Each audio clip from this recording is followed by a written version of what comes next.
basically just have to wake up at 5:30, get myself ready to leave by 6. I'll get here at 6:30. I'll work out from 6:30 to about 10 after 7. And then I'll come upstairs and start getting ready for the day. And then I would head home at 2:40ish.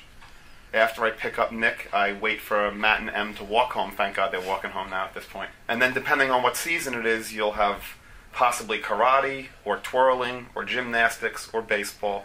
By the time you squeeze an hour of dinner in there, an hour of like bathing and toothbrushing in there, I figure you sit down at about 8 o'clock at night. The kids have added 5 hours to every single day, which is not a problem. Like, you love to do it for them. But it's busy. It's tiring.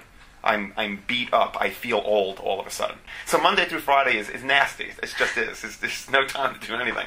Except for on Friday, we make time for Dungeons and Dragons.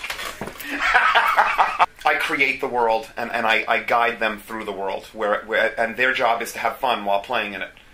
Dungeon Master is a hard job, not because it is a lot of work, for one. It's more work than playing the game, that's for sure, because you run the game. Last summer, my mother, out of nowhere, bought my oldest son the Dungeons & Dragons startup kit. So I had to relearn how to play it. I had to look over the books. But I spent hours and hours like refreshing my memory on how to play that game, which is complete logic and knowledge. Had Matt never gotten it for Christmas, James would have said, "Have you ever played D&D?" And I would have said, "Yeah, when I was like 16 years old, like you. I don't know a thing about it anymore."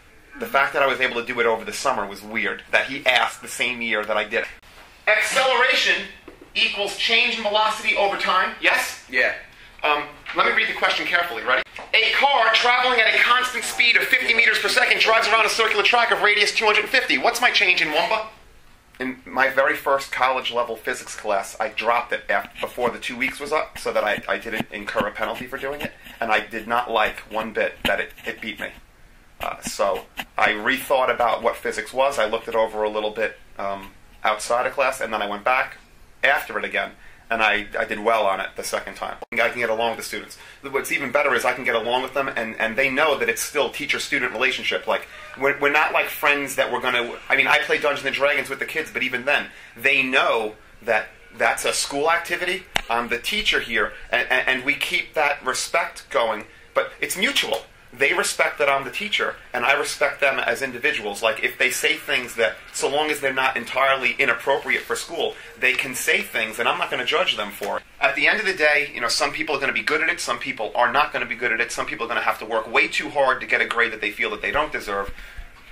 But the key is, in everything in life, just don't give up, do the best you can, and find what you're strong at, and become stronger at it. I mean, that's it.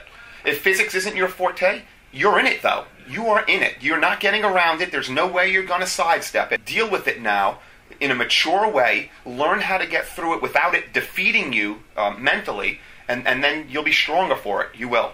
Even if you didn't do well in it, you will leave the class stronger for the experience.